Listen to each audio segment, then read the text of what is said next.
Bismillahirrahmanirrahim. Ikhwani wa akhawati fillah, rahimakumullah. Uhayyikum tahiyatan islamiyah. Tahiyatul Islam hiya assalam. Assalamualaikum warahmatullahi wabarakatuh. Alhamdulillah. Alhamdulillahilladzi hadana lihadza wa ma kunna linahtadiya laula an hadanallah. Asyhadu an la ilaha illallah wahdahu la syarika lah wa asyhadu anna Muhammadan abduhu wa rasuluh. Allahumma fasalli wa sallim wa barik ala Muhammadin wa ala alihi wa ashabihi wa man salaka ala nahjihi ila yaumiddin. Ibadallah, ittaqullaha haqqa tuqatihi wa la tamutunna illa wa antum muslimun. Wa la tamutunna illa wa antum muslimun. Ma'asyiral muslimin, jamaah majelis kajian Sabtu Duha Masjid As-Salam yang mudah-mudahan senantiasa dalam lindungan Allah Subhanahu wa taala. Mudah-mudahan juga dikaruniakan sehat walafiat semuanya dan dikaruniakan umur panjang dalam taat ibadah kepada Allah. Sebagaimana yang selalu menjadi doa Rasulullah, semoga kehidupan ini dengan bertambahnya usia juga bertambah juga kebaikan kita. Allahumma ja'al hayata ziyadatan lana fi kulli khair. Dan mudah-mudahan jika kelak kematian itu telah tiba, maka kematian itu menjadi kesempatan kita beristirahat dari segala perbuatan yang tidak diridhoi oleh Allah Subhanahu wa taala. Allahumma ja'al mauta rahatan lana min kulli sah. Terima kasih Bapak Ibu sekalian atas waktu yang diberikan pengurus kepada kami dalam kajian duha pada kesempatan pagi yang insya Allah penuh berkah ini. Beriring doa dan harapan, semoga kebersamaan ini tidak hanya Allah kumpulkan kita di dunia, mudah-mudahan kelak juga di akhirat Allah mengumpulkan kita di dalam surganya insya Allah. Allahumma amin ya rabbal alamin. Segala puji bagi Allah atas semua nikmat yang dikaruniakan kepada kita, khususnya nikmat iman dan Islam yang subhanallah Bapak Ibu sekalian, di tengah berbagai macam ujian dan cobaan untuk menguji sejauh mana keistiqomahan kita, sejauh mana kesabaran kita, sejauh mana kesiapsiagaan kita untuk menghadapi berbagai macam tantangan terhadap keimanan kita. Allah masih karuniakan kita nikmatnya iman dan Islam ini. Sebab tidak semua manusia merasakan apa yang Bapak Ibu sekalian rasakan pagi ini. Dan inilah yang menjadi titik awal kenapa umat Islam hari ini, kalau kita boleh mengevaluasi, di berbagai macam belahan dunia mengalami banyak kekalahan. Kata kuncinya adalah penghormatan umat Islam terhadap ilmu yang tidak pernah sesuai dengan apa yang diajarkan oleh Allah dan Rasulnya. Jadi ilmu itu belum sesuatu yang membudaya, sehingga yang terlahir adalah mentalitas umat Islam yang agamanya Islam tapi hakikatnya kafir. Kalau dalam istilah kita namanya muspir, muslim tapi kafir. Buktinya Bapak Ibu sekalian, jelas-jelas mayoritas tetapi masih mampu dikalahkan oleh minoritas. itu baru di daerah yang mayoritas umat Islam. Bagaimana di daerah yang minoritas Muslim? Maka ini juga menjadi sebuah pelajaran kepada kita semua bahwa melihat Islam itu jangan hanya berhenti pada ibadah ritual semata, sholat, zakat, puasa, haji, umrah dan sebagainya. Penting itu, tetapi yang lebih penting dari itu juga kemampuan dan kemauan kita untuk membawa Islam itu dalam semua lini dan aspek kehidupan kita. Jadi kalau sudah bicara Islam, jangan lagi ada dikotomi antara dunia dan akhirat, tetapi berpikir yang lengkap, komprehensif.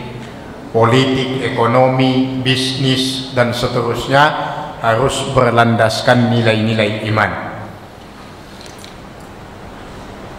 Semoga Allah menguatkan iman Islam kita. Kalau kita hidup bermakna, berarti karena Islamnya, karena iman kita. Ketika agama memanggil, kenapa kita tidak menjawab?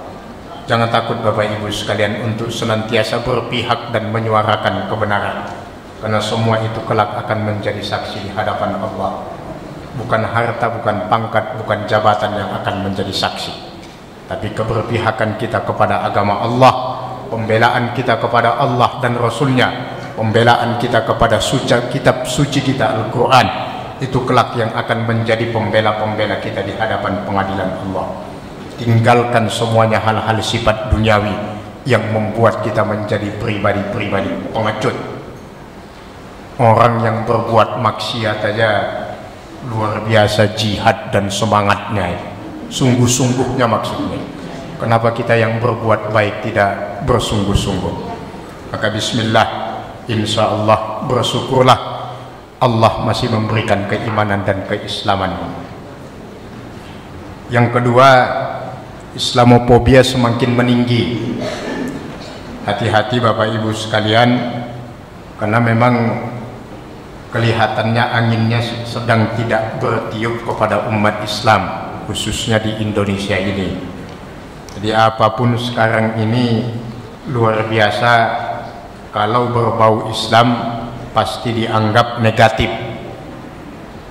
Tetapi ingatlah Bapak Ibu sekalian, selama kita istiqomah di jalan agama Allah ini, Allah yang akan menurunkan bantuannya. In tansurullaha yansurkum wa yusabbit aqdamakum.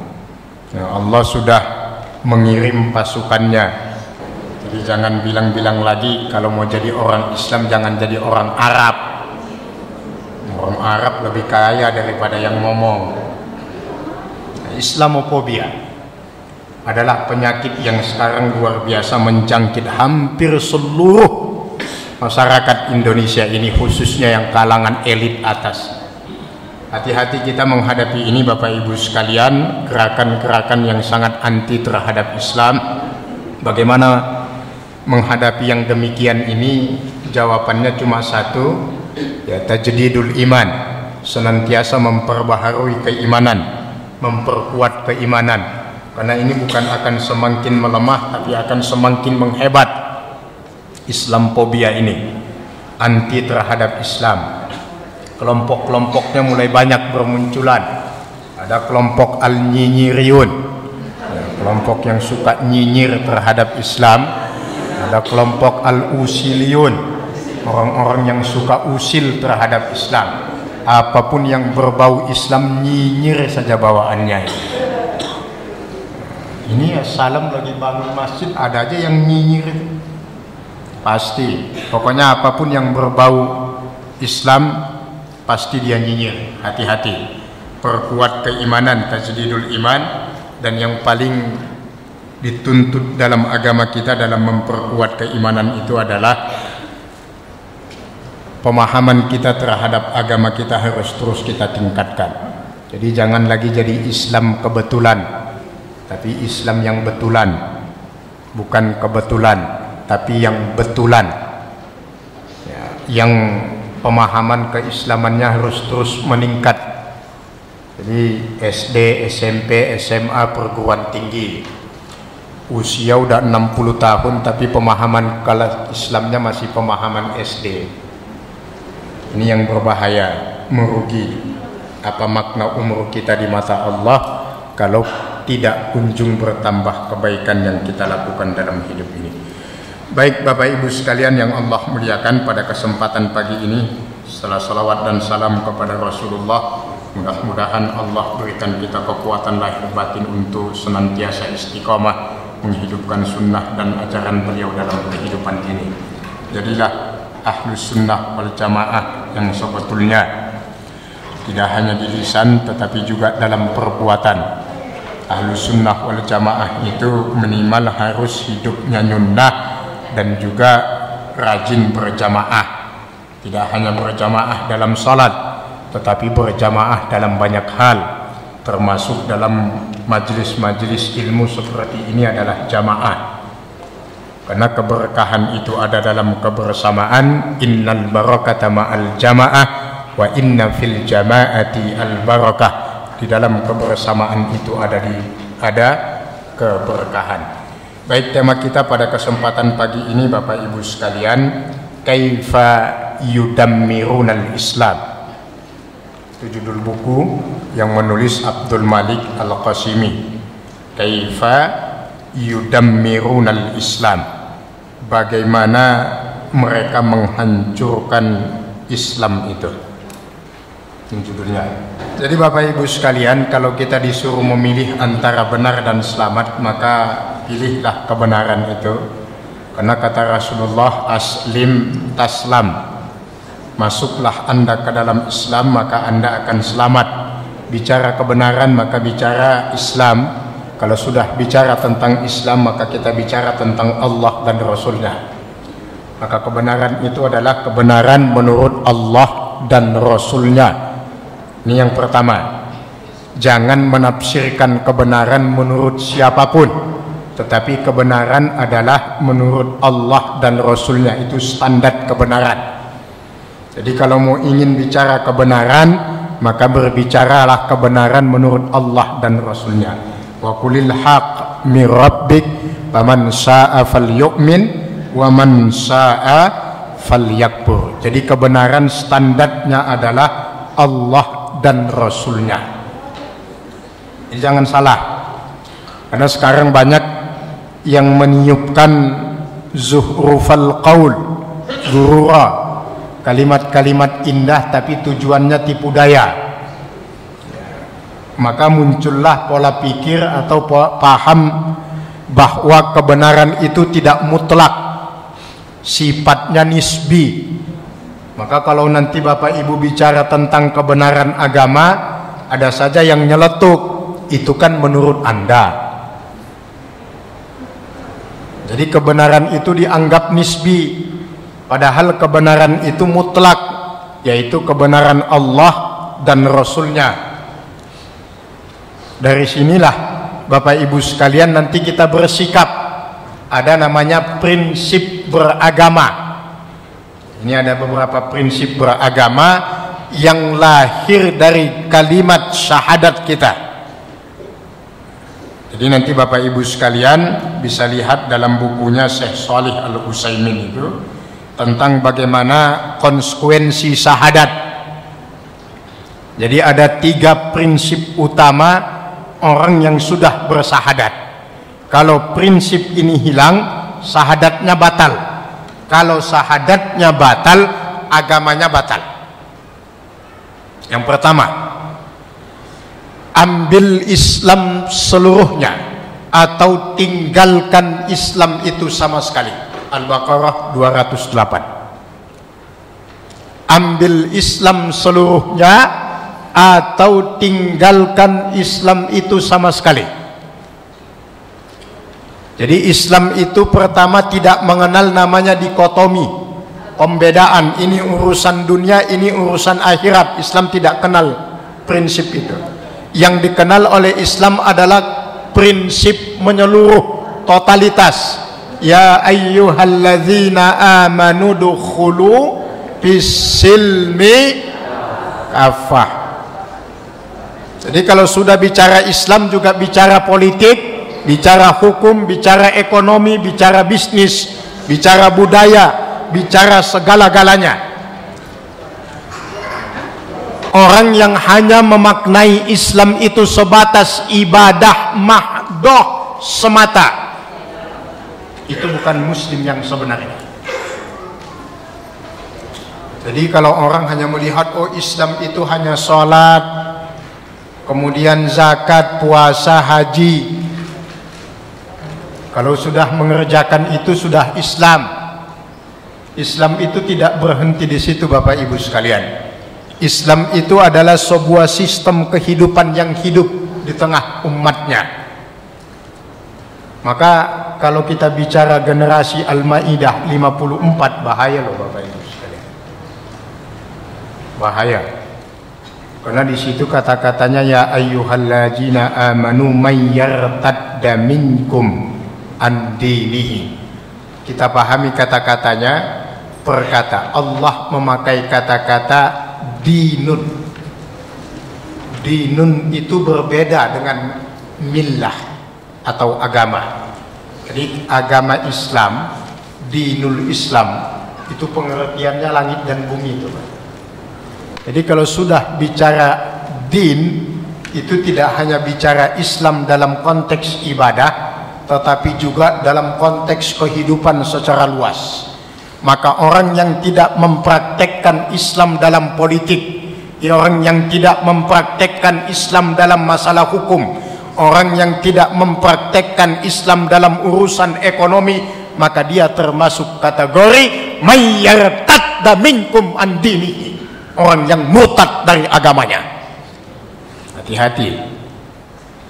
Jadi jangan bicara Islam hanya bicara masalah sholat, zakat, puasa, penting, tetapi juga bicara tentang aspek kehidupan lainnya juga akan penting. Itu yang nyoblos pemimpin kafir di DKI itu orang-orang yang sholat itu banyak juga. Kemana sholatnya itu? Makanya pantas kalau mati nggak usah disolatkan, biarkan aja. At-Taubah ayat 84 ada ayatnya, bukan main-main, bukan ngarang itu. Cuma nggak usah pasang spanduk gitu saja. Yang micu kontroversinya kan spanduknya. Tapi pasang spanduk juga penting. Masalahnya umat Islam juga nggak paham, baru sadar kalau At-Taubah 84 itu ada. Sama dengan Al-Maidah 51. Kalau dari dulu dia paham ajaran agamanya, Al-Maidah 51 itu ada, nggak perlu gembar-gembor itu, selesai urusannya. Jadi Bapak Ibu sekalian, yang pertama prinsipnya ambil Islam seluruhnya atau tinggalkan sama sekali. Jangan dipotong-potong, jangan setengah-setengah. Udkhulu fis-silmi kaffah. Jangan ada yang mendikotomi. Kemarin Raja Salman di Senayan juga pesannya begitu. Jadi kalau bicara Islam maka bicaralah sumuliyatu Islam likulli zamanin wa makan. Itu kan kata-kata Raja Salman. Bahwa Islam itu memiliki nilai universalitas yang luas. Jadi Islam tidak hanya bicara agama dalam konteks ibadah mahdoh semata, tetapi harus menjadi inspirasi dalam kehidupan ini. Yang tidak mau membawa Islam kemana-mana, hanya melihat Islam itu sebatas ibadah semata, maka itulah muslim tapi kafir, muspir. Giliran sholat iyyaka na'budu wa iyyaka nasta'in, giliran hidup iyyaka na'budu wa ila dukun nasta'in,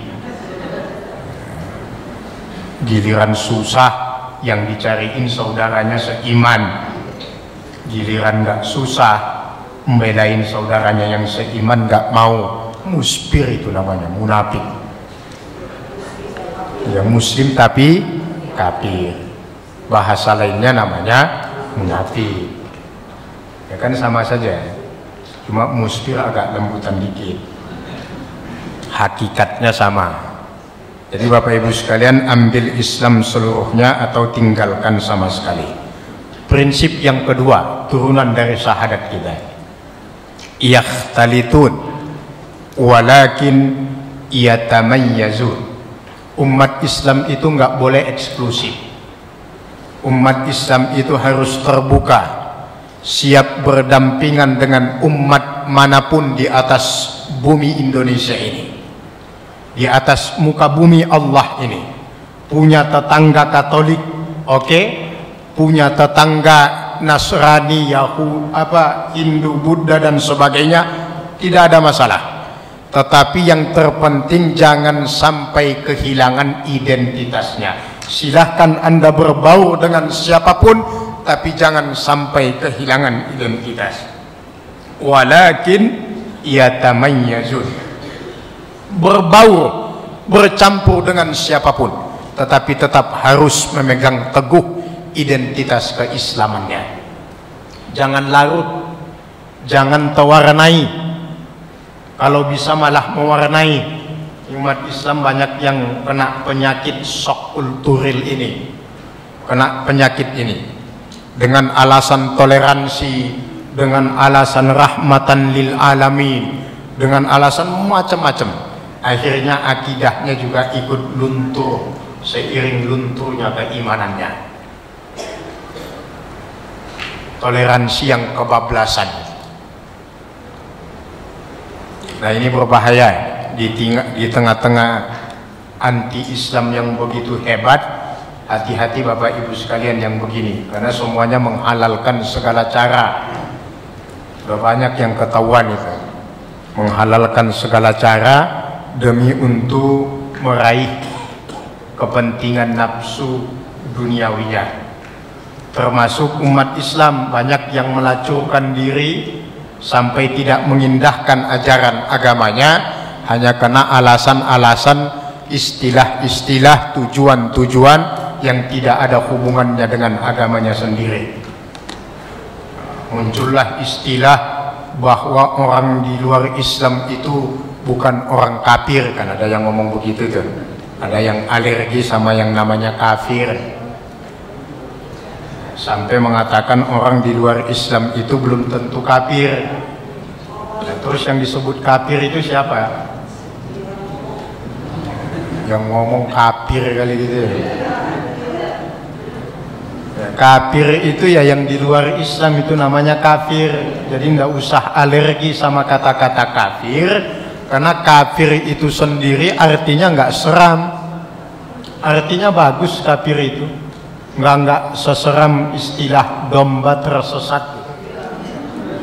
Kafir itu dari kata kerja kafaro, artinya menutup-nutupi atau menyembunyikan. Kenapa orang kafir itu disebut kafir di luar Islam? Karena dia menyembunyikan fitrahnya. Fitrah manusia ini semuanya kan Islam. Alastu birabbikum. Sebenarnya semua mengakui Allah Tuhannya, tapi karena kebodohan dan kesombongannya, fitrah itu dia tutupi dari fitrah tauhid, maka disebut kafir. Orang yang menyembunyikan fitrahnya, menutup-nutupi kebenaran fitrahnya, maka disebut kafir. Jadi tidak usah alergi dengan kata-kata kafir. Maka umat Islam kita semuanya yakhtalitun, berbaur silahkan dengan siapapun, tetapi jangan sampai kehilangan identitas. Pluralitas sebuah keniscayaan, bagian dari sunnatullah, tetapi pluralisme sesuatu yang diharamkan secara mutlak dalam agama kita. Pluralitas itu keberagaman, kita hormati, kita hargai, sampai keyakinan orang lain yang berbeda dengan kita.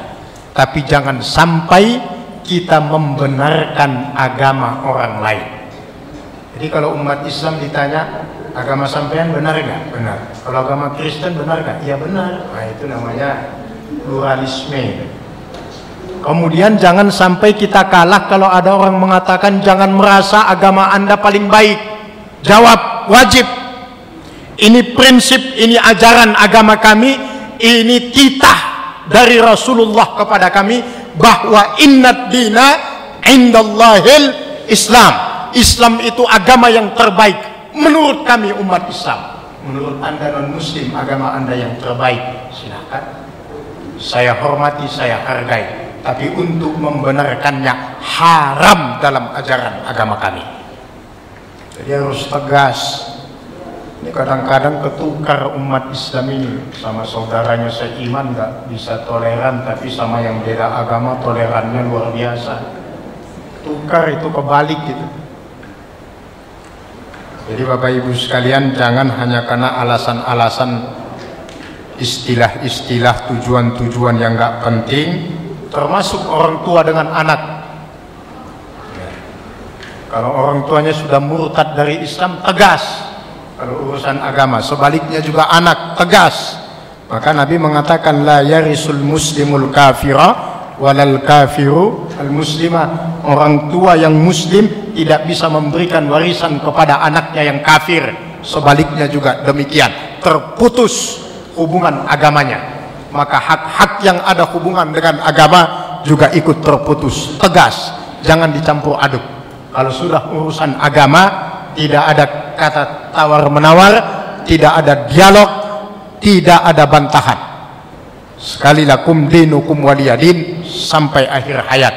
Dan agama itulah yang kita pegang teguh sampai akhir hayat kita nanti. Yakhtalitun walakin yatamayyazun. Itu prinsip yang kedua. Prinsip yang ketiga seorang muslim itu, Bapak Ibu sekalian, yakhtalitun walakin yatamayyazun, Al-Hujurat ayat yang ke-11. Kemudian Bapak Ibu sekalian, prinsip yang ketiga, bahwa seorang muslim mukmin harus berani menyatakan kebenaran, tidak hanya berani membenarkan kenyataan. Saya ulangi, seorang muslim harus berani menyatakan kebenaran. Qulil haq law kana murran. Demikian pepatah yang sudah sering kita dengar. Bukan hanya berani membenarkan kenyataan, tapi harus berani menyatakan kebenaran. Yang banyak sekarang hanya membenarkan kenyataan. Jadi Bapak Ibu sekalian yang Allah muliakan, seorang muslim tidak hanya berani membenarkan kenyataan, tapi harus berani untuk menyatakan kebenaran.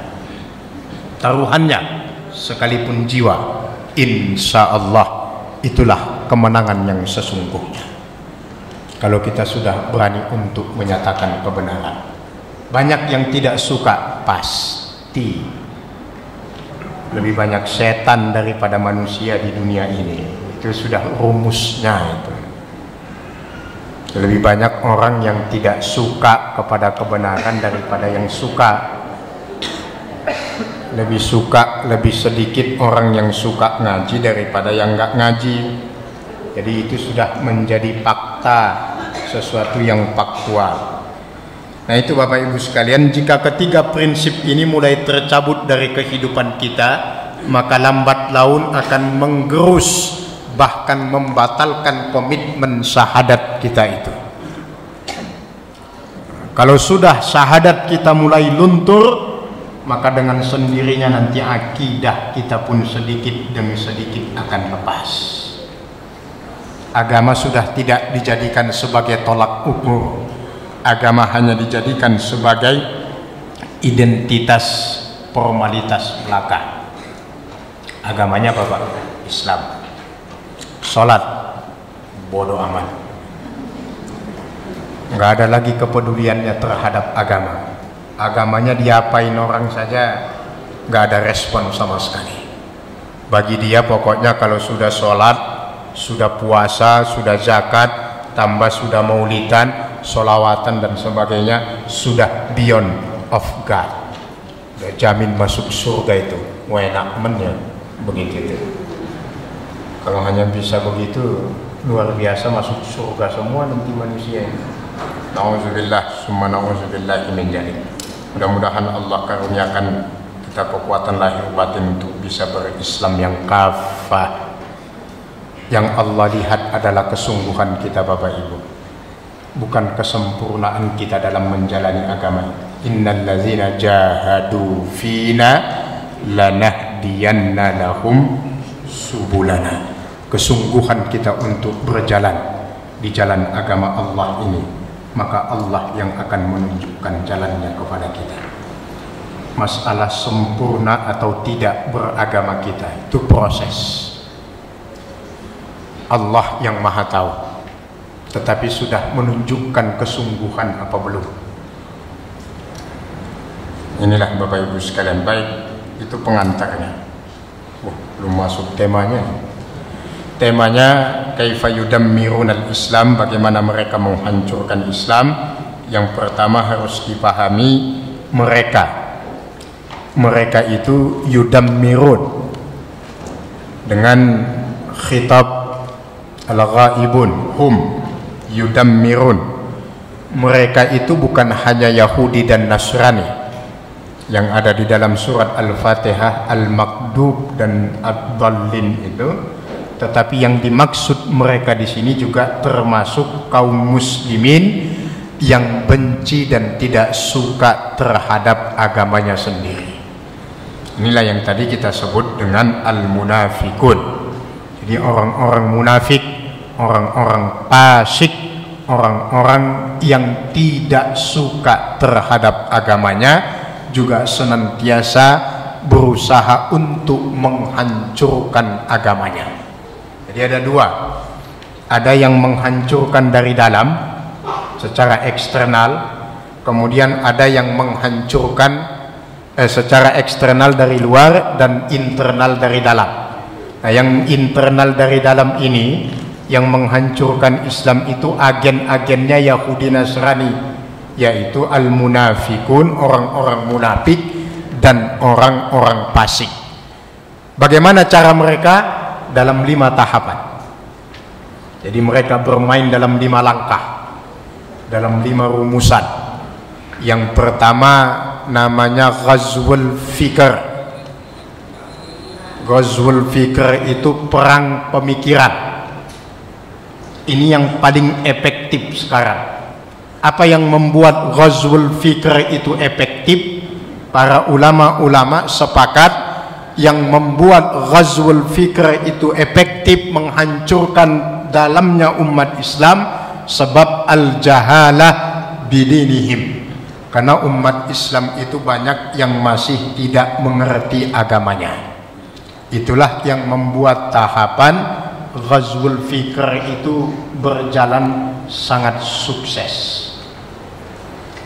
Maka Bapak Ibu sekalian, diprediksi ya, 2040 Indonesia sudah nggak mayoritas muslim lagi, sudah minoritas. Jadi ada ghazwul fikr, ada perang pemikiran. Penyebabnya adalah al-jahalah bidinihim.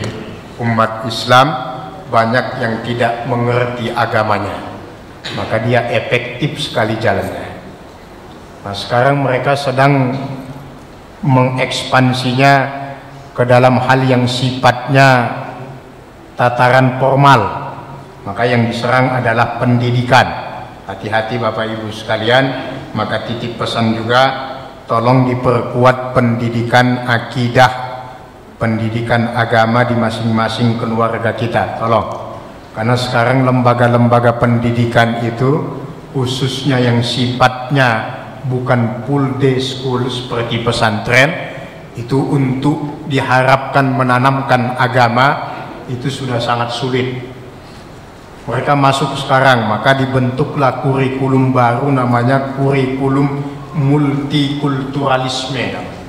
Nanti di dalam kurikulum itu ada paham bahwa tidak boleh satu agama merasa paling benar di Indonesia ini. Itu salah satu doktrinnya. Jadi mulai masuk ke dalam ranah pendidikan.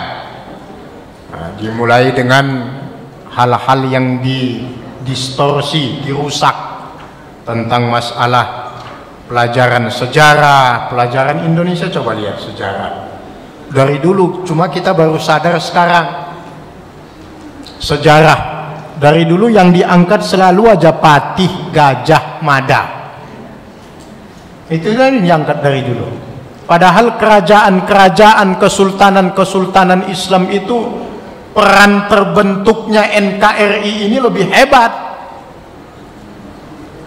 Kerajaan-kerajaan Islam yang sudah pertama kali di Nusantara ini itu nggak pernah diangkat, selalu aja Sumpah Palapa, Patih, Gajah Mada, Kerajaan Majapahit. Kemana kesultanan-kesultanan, kerajaan-kerajaan Islam? Kenapa Raden Ajeng Kartini yang dijadikan sebagai prototip perempuan hebat di Indonesia ini? Masih ada yang lebih hebat, Cut Mutia, Cut Nyadin dan sebagainya. Itu lebih hebat. Jadi pendistorsian sejarah. Sehingga anak kita 10, 20, 30 tahun yang akan datang akan membaca sejarah Indonesia ini lepas dari nilai-nilai kesejarahan Islam. Gak ada hubungannya Islam di Indonesia ini. Hilang semuanya. Yang ada Hindu dan agama lain. Maka mulai kita tanamkan kembali. Bapak Ibu yang sibuk dengan duniawinya bekerja dua-duanya, tolong jangan jadikan anak-anak kita menjadi anak-anak pembantu. Menanamkan akidah di keluarga itu lebih utama. Insya Allah kalau akhiratnya selamat, dunianya selamat. Tapi kalau dunianya selamat, akhiratnya belum tentu selamat. Maka pendidikan agama, mereka masuk ke situ.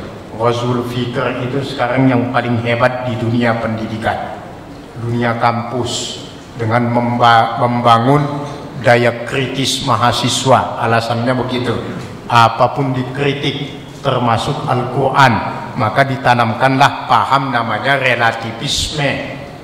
Relatif, semuanya dunia ini relatif, gak ada yang mutlak. Sampai Tuhan itu pun relatif. Itu buktinya banyak namanya. Kalau dalam Islam namanya Allah, di Kristen Allah, nanti di Hindu Buddha, itu kan pasti Tuhan relatif. Logikanya kan begitu. Iya, Tuhan sampean Allah. Kristen kan beda lagi nyebut. Hindu, Buddha, Konghucu beda juga menyebut Tuhannya. Berarti dia katakan secara eksistensi Tuhan itu relatif. Belum lagi nanti dia buat penyesatan-penyesatan yang luar biasa. Banyaklah paham relativisme itu. Membuat tidak ada kepastian dalam hidup ini. Jadi semua relatif. Nah, orang begini enak membalikinya. Tinggal ditanya, sampean itu laki-laki apa perempuan? Oh, laki-laki dong, relatif. Iya kan? Jadi kalau dia ngotot, nggak ada yang mutlak, termasuk paham Anda. Itu kan tafsir Al-Quran menurut Anda. Menurut orang lain sah-sah saja dong, gimana kan gitu.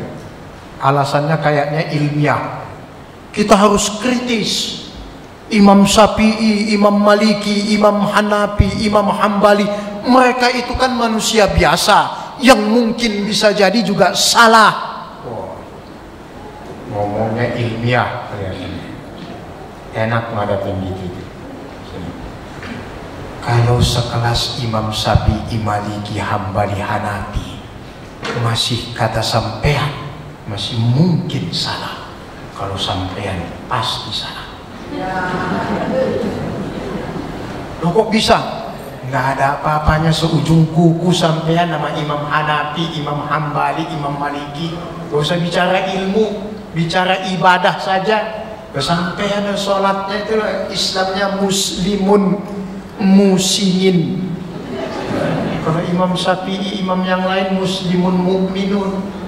Kalau sampean muslimun musiman, paling banter itu. Sholatnya sekali seminggu, Jumat toh. Sekali seminggu masih mending. Ada yang sekali setahun. Sholatnya Idul Fitri sama Idul Adha. Itu aja karena latah, ikut-ikutan. Orang semuanya pada sholat, kalau dia nggak sholat nggak enak bawaannya.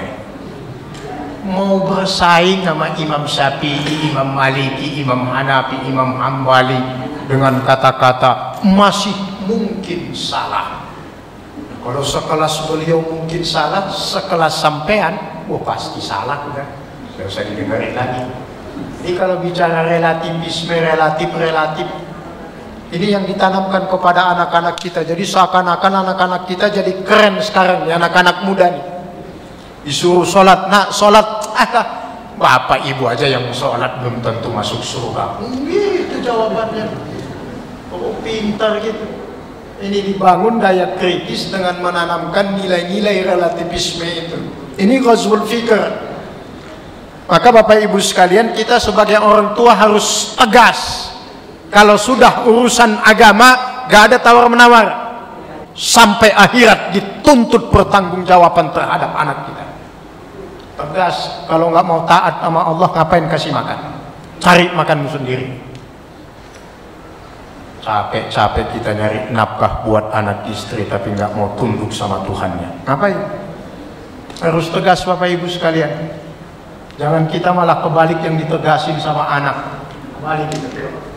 Jangan pernah kita kalah dengan anak kita, apalagi kalau sudah urusan agama. Daripada jadi beban kita di dunia dan di akhirat, ngapain? Kita diberikan amanah anak itu untuk dididik menjadi khalifah di atas muka bumi ini, mendatangkan maslahat, tapi kalau keburukan yang ada, auzubillah, ghazwul fikr. Kalau ghazwul fikrnya sudah berhasil, mereka buat tahapan kedua, namanya al-inbihar bil qarbi. Al-inbihar bil qarbi itu artinya tercengang atau ketercengangan dengan apa yang datang dari barat. Al-inbihar bil qarbi. Jadi apapun yang datang dari barat itu pasti baik. Itu rumusnya sekarang. Al-inbihar bil qarbi. Apa yang menjadi budaya agamanya, ajaran agamanya udah nggak dihormati. Pokoknya yang datang dari barat pasti baik. Maka yang buka aurat dihormati, dianggap modern. Yang nutup aurat dikata-katain ninja, dikata-katain primitif, kampungan dan sebagainya. Ini namanya al-inbihar bil qarbi. Ketercengangan dengan apa yang datang dari barat, sehingga apa yang menjadi syariat agamanya dengan mudah ditinggalkan. Tapi apa yang datang dari budaya-budaya orang-orang kafir yang jelas-jelas merusak dan negatif, malah dijadikan sebagai contoh dan tauladan dalam kehidupannya. Na'udzubillah, summa na'udzubillahi min dzalik. Itu yang terjadi sekarang. Anak-anak kita kalau di privat, di kursus Al-Quran, aneh. Tapi kalau privat, komputer, bahasa Inggris, tari, balet, apalagi mati-matian orang tuanya. Coba bapak ibu jawab dengan jujur. Kira-kira nanti yang jadi syafaat di akhirat itu anaknya yang pintar bahasa Inggris apa yang pintar Al-Quran? Benar? Alhamdulillah. Bahasa Inggris juga penting, tetapi nggak usah terlalu gimana gitu, lebay. Masih lebih hebat bahasa Arab daripada bahasa Inggris. Bahasa Arab itu bahasa paling unik di antara 122 bahasa yang diakui PBB di dunia ini. Menempati posisi pertama bahasa Arab. Paling indah bahasa di dunia itu bahasa Arab. Memiliki kata-kata khusus yang sangat banyak. Dan dia bahasanya ahli surga. Kalau tahapan kedua sudah masuk, mereka masuk tahapan ketiga, namanya al-hazimah al-fikriyah. Al-hazimah al-fikriyah itu penghancuran pemikiran, atau dengan bahasa lain disebut dengan tajwib, pelarutan. Dilarutkan antara budaya dan syariat itu udah nggak jelas. Jadi umat Islam sudah nggak bisa membedakan mana syariat, mana budaya. Budaya jadi syariat, syariat malah jadikan budaya. Ada proses tajwib, pelarutan dari penghancuran pemikiran umat Islam. Sudah nggak jelas lagi mana sunnah, mana bid'ah, mana takhayul, mana hurafat, mana sebagainya, udah nggak jelas. Campur aduk jadi satu. Intinya sudah tidak jelas mana halal, mana haram dalam agama. Yang halal diharamkan, itu yang paling berbahaya, yang haram malah dihalalkan. Inilah yang terjadi hari ini Bapak Ibu sekalian. Laki-laki ingin jadi perempuan, perempuan mau jadi laki-laki. Udah kebalik-balik sekarang. Dibuat tidak ada beda antara yang hak dan yang batil. Bahkan dalam zaman entertainment yang sedemikian rupa, yang batil itu kelihatan seperti al-haq. Inilah membingkai, membungkus kebatilan jadi seakan-akan melihat kebenaran. Tapi judulnya kelihatan Islami. Lihat aja nanti juga Ramadan begitu. Acara-acara komedi isinya semuanya nauzubillah min dzalik. Demikian hebatnya tajwid al-hazimah al-fikriyah, dihancurkan berlahan namun pasti. Hati-hati Bapak Ibu sekalian, hati-hati. Sudah masuk ke dalam rumah kita virus yang begitu. Ini juga harus kita ingatkan kepada anak-anak kita. Kemudian kalau al-hazimah al-fikriyah itu sudah jalan, mereka masuk tahap yang keempat, al-hazimah al-hadariyah, penghancuran peradaban. Umat Islam kehilangan identitas keislamannya. Akhirnya yang ada alergi terhadap apapun yang berbau Islam, karena sudah hancur peradabannya. Mau kemana? Nonton pengajian ditonton. Maka ya istilah tuntunan jadi tontonan, tontonan jadi tuntunan. Apa yang dia tonton itu yang dijadikan tuntunan. Tapi apa yang jadi tuntunan malah dijadikan sebagai tontonan. Nanti mau kemana? Nonton ustadz ceramah. Ustadz ceramah ditonton. Jadi hancur peradaban, kehilangan identitas umat Islam. Apapun yang berbau Islam kok kelihatannya orang makin alergi saja, Pak. Alergi. Dikit aja berbau Islam itu kok seakan-akan kita ini lah kadang-kadang kalau ada rapat RT RW gitu, kita bicara nyeletuk tentang agama, ada saja yang nifalin. Kalau mau ceramah di masjid, jangan di sini ceramahnya. Seakan-akan agama itu sekarang nggak boleh dibawa kemana-mana. Ini kita lihat mulai muncul gejala-gejala semangat yang begini. Nah, Bapak Ibu sekalian, yang terakhir tahapan yang kelima adalah al-aznab bil qarbi. Al-aznab bil qarbi itu adalah mengekor kepada barat. Inilah yang dalam hadis Sauban itu yang diriwayatkan oleh Abu Dawud, tapi di dalam Muslim juga ada dengan lapas yang berbeda, dengan kata-kata kamu akan mengikuti Yahudi dan Nasrani sampai mereka masuk ke dalam lubang biawak sekalipun. Di al-aznab bil qarbi, mengekor kepada barat. Apapun yang datang dari barat, barat di sini bukan hanya Eropa dan Amerika. Sekarang yang disebut barat dalam konteks pemikiran itu juga sudah masuk Cina dan sebagainya, walaupun secara geografis berbeda. Jadi Bapak Ibu sekalian, ini 5 tahapan yang dilakukan dari dalam umat Islam, mereka hancurkan seperti ini. Baik, kita lanjutkan pada kesempatan yang lain untuk tahapan yang sifatnya eksternal. Ada 5 tahapan lagi, tapi yang terpenting tahapan yang sifatnya internal ini yang harus kita antisipasi Bapak Ibu sekalian. Jangan sampai anak cucu keturunan kita terkontaminasi paham-paham yang demikian. Nauzubillah summa nauzubillah min dzalik. Sebelum kita tutup dengan doa, dengan salam, ada yang mau tanya? Silahkan. Demokrasi itu sudah mutlak haram. Saya minta tabayun dalam hal seperti ini gimana, Ustaz? Baik. Jadi memang demokrasi kalau kita bicara dalam konteks ideologi Islam, nggak ada dalam Islam demokrasi. Tapi sekarang dakwah halnya sudah berbeda. Saat ini inilah yang dihadapkan di hadapan mata kita. Maka lakukan. Ketika nanti kemampuan umat Islam sudah mayoritas, sudah berkuasa, baru terapkan Al-Quran dan hadis itu secara menyeluruh sebagaimana di Arab Saudi dan negara-negara lain. Nah, kalau sekarang kita mau terapkan Al-Quran dan hadis, atau nggak kena sikat kita satu-satu. Jadi perdebatan yang seperti itu, kalau antum tarik ke dalam kaedah mujadalah billati hiya ahsan.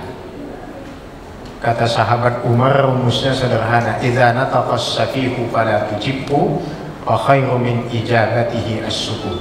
Kalau orang yang tidak tahu bicara, jangan diladeni. Meladeni yang paling baik diam. Nggak perlu didebat yang begitu, menghabiskan energi. Insya Allah para ulama-ulama kita sepakat memilih pemimpin dalam konteks demokrasi, dalam konteks saddul jarai, mana mudaratnya yang paling kecil, maslahatnya lebih besar bagi umat, itu dibolehkan. Silakan rujuk fatwanya Syekh bin Baz, yang ada sekarang Abdul Razak Salim Badar dan sebagainya. Ada semua kan. Nanti nggak usah takut. Mau dihakimin, dibully, ya biarkan saja. Bully itu tanda cinta. Orang yang paling berpotensi mencintai antum itu adalah orang yang paling benci sama antum. Itu udah rumus kehidupan itu. Jadi jangan merasa kecil hati kalau dibenci orang, nggak perlu.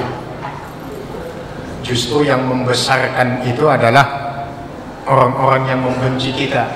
Maka di dunia Arab itu ada pepatah, aduun akilun khairun min sadiqin jahil. Jadi musuh yang cerdas itu lebih bermanfaat daripada teman yang bodoh. Punya teman bodoh, beda gunanya. Mending punya musuh tapi cerdas, jadi ngajak kita berpikir. Jadi kenapa Allah memberikan ujian dan cobaan biar kita berpikir. Jadi kalau ada yang membuli antum, alhamdulillah, bully terus, transfer pahala gratis. Yang penting jangan dibalas. Iya nggak? Dia ngambil dosa kita, pahalanya dia pindah ke kita, dosa kita pindah ke dia. Ngapain repot? Bully dibalas bully 11-12. Ngapain?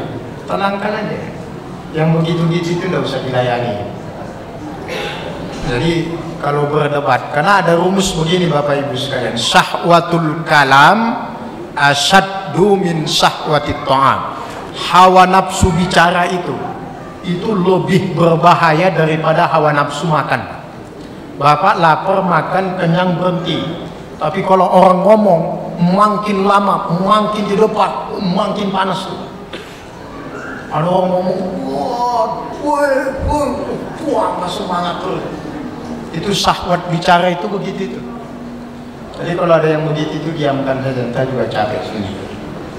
Nanti Bapak Ibu kalau punya kitab hadis Sunan Ibnu Daud di rumah, ada hadis nomor 756. Itu cukup untuk menggambarkan kondisi kekinian umat Islam di Indonesia ini. Di situ ada kata-kata, sayati ala ummati zamanun, akan datang masa kepada umatku, kata Rasulullah, ru'asa'uhum kal asad, para pemimpinnya bermental singa. Singa itu kan selalu jadi raja di hutan, padahal penduduk hutan itu tidak pernah mengadakan pemilihan, tapi selalu singa yang jadi raja hutan. Jadi pemimpin yang bermental singa adalah pemimpin yang identik dengan kediktatoran. Kalau sudah pemimpinnya bermental singa, wa wuzara'uhum kazzi'a, para pembantu-pembantunya, wazir, menteri-menterinya itu bermental serigala. Serigala itu binatang paling licik, paling culas. Kalau kancil paling cerdas, kalau serigala paling licik. Kalau sudah menteri-menterinya bermental serigala, wa qudatuhum kal kilab. Qudat itu dari kata-kata qadi, para penegak hukumnya, hakimnya, para penegak hukumnya bermental anjing. Ya, anjing itu yang datang tamu nggak bawa makanan digonggong. Yang datang maling bawa makanan diam, itu anjing. Jadi maju tak gentar membela yang bayar, bukan membela yang benar. Itu dulu zaman pahlawan. Kalau sekarang maju tak gentar membela yang bayar. Wa qudatuhum kal kilab wa kasirum hina idzin kal aghnam. Dan umatku pada saat itu, kata Rasulullah, banyak yang bermental kambing.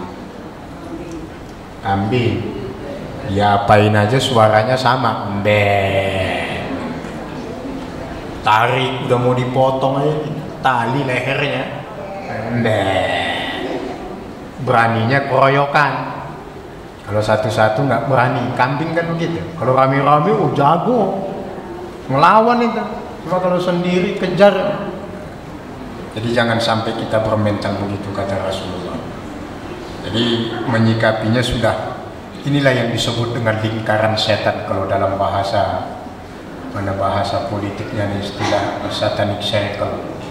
Jadi ada lingkaran setan, mulai dari penyelenggara, pelaksana, ininya semuanya sudah satu kesatuan, susah memutusnya.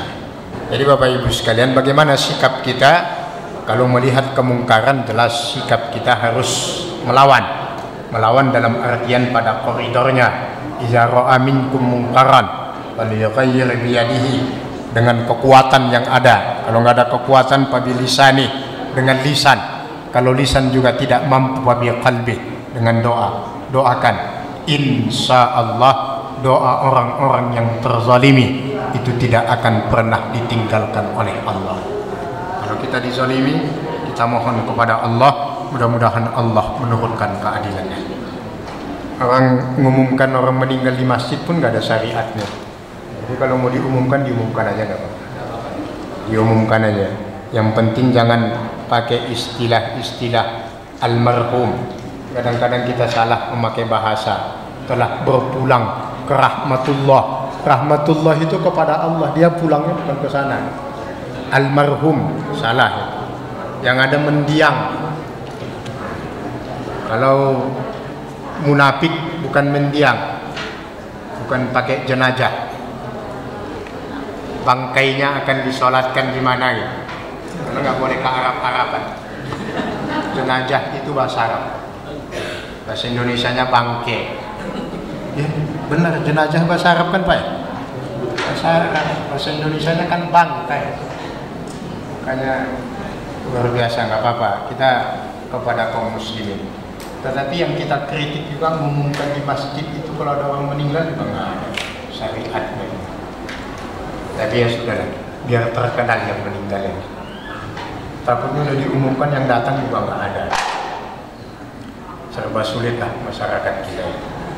Makanya subhanallah, perbaiki hidup kita biar nanti mati kita baik. Man kasura ihsanuhu kasura ikhwanuhu. Barang siapa yang banyak kebaikannya maka akan banyak saudaranya, insyaallah. Terima kasih Bapak Ibu sekalian, mudah-mudahan semuanya sehat walafiat, panjang umur dalam taat ibadah kepada Allah. Allah berikan kekuatan lahir dan batin agar semakin istiqamah dalam iman dan Islam kita kepada Allah Subhanahu wa taala. Adanallah wa iyyakum ajmain. Kita tutup dengan kafaratul majlis. Subhanakallahumma wa bihamdika asyhadu an la ilaha illa anta astaghfiruka wa atubu ilaik. Assalamualaikum warahmatullahi wabarakatuh.